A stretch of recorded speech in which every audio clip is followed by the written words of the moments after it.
Hey everybody! So I had to jump on the bandwagon and show everyone my top 5 favorite books of 2016.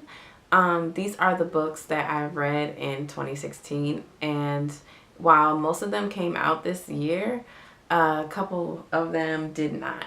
So the first book I'll be talking about became one of my all-time favorites this year is Men We Reached by Jesmyn Ward. I know if you've been watching me from the beginning of my YouTube journey, you've heard me reference this book plenty of times. It is her memoir where she talks about 5 men in her life that died for 4 years, in a span of 4 years. She also talks about her own life in between, like telling the stories of these men and what happened, what happened leading up to their death, and, a bit of the after effects of them dying. Very great memoir. It really puts faces and stories behind some of the statistics you hear about growing up poor, Black, and in the South, how those systems of oppression really affect people's lives. Well, not the South, but, being poor, being Black, and possibly growing up in a rural area. She grew up in Dulcie, Mississippi. She describes that as a place that doesn't have much resources or many resources. So I suggest that everyone pick up this book and read it. It gave a lot more meaning to my own life and Black life in general. And this book has really changed the way I kind of look at life. So yeah, pick that up. The next one is a happier novel. I don't usually read super happy books, even though I read good books, I will say that.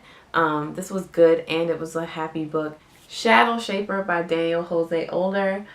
This book is about a teenage girl named Sierra Santiago growing up in Brooklyn, and she's Puerto Rican, finds out that she is a part of this secret group called the Shadow Shapers, and she has to figure out who is killing them off.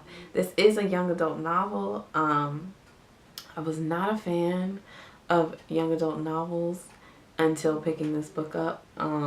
And fantasy, because this is also a fantasy book. This is going to be the first book in a series. Oh, I'm so happy. He has a novella with this, a book dealing in the same world, but I think it's only an ebook. So I'm probably not going to read it if it's only an ebook. We'll see. But I cannot wait for the second book in this series. I think Sierra is such a great character. This story brought lots of happy tears. It's about being brown, being Black, community, family, and love. It was just such a great read. Daniel Jose Older is also a great person based on what I know from his tweets. He recently retweeted businesses and websites owned and created by Black women. So he actually retweeted my channel, and I was really excited. So yeah, Shadow Shaper, one of the best books of 2016. I think this came out in 2015. Let me see. Yeah, this book came out in 2015, and I think this still has one of the best covers I've ever seen. It's so beautiful. Alright, my next book that was actually a debut novel this year by Nicole Dennis Benn was Here Comes the Sun. It's about a family of 3 women in Jamaica who are dealing with multiple issues like poverty, homosexuality, beauty, prostitution. This was a really great book, you guys. The plot twist I thought was great as well, and I was actually really sad when this book ended. I wasn't a super fan of this ending, but I get why she ended it that way. There wasn't much farther for this story to go, but nonetheless, such a great read this year, and I'm really glad I picked this up. I do have a review. That's one of the first reviews I have on YouTube, so if you'd like to check out that, I will link that down below. All right. The next book is something I read recently, which is The Summer That Melted Everything by Tiffany McDaniel. At first, I wasn't completely sure, but I was quickly sold on this being like a top favorite of this year. This is also her debut novel. This is about a boy named Fielding Bliss who ends up greeting the devil when he comes to town in 1984. And it's definitely a play on the book 1984. It's definitely a play on To Kill a Mockingbird by Harper Lee, who is also somebody who passed away this year. It's also discussing how white liberalism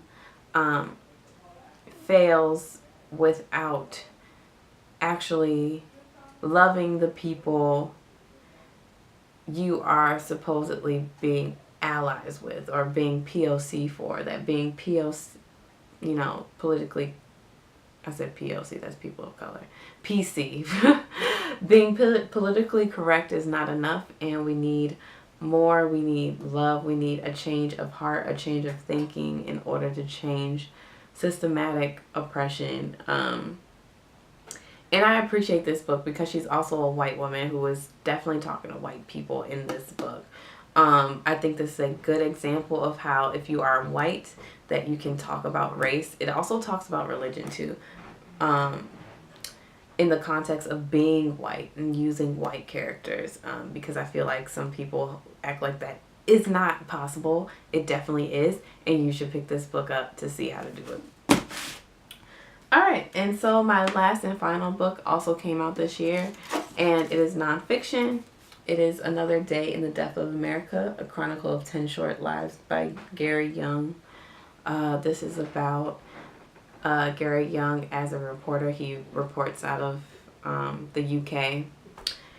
He was already in America, but he ended up coming back over to America and picking a day which ended up being November 26th, I think, 2013. It was the day after Thanksgiving, and decided to write about 10 people between the ages of 9 and 19 who died from either gunfire on purpose or accidentally died from gunfire in America.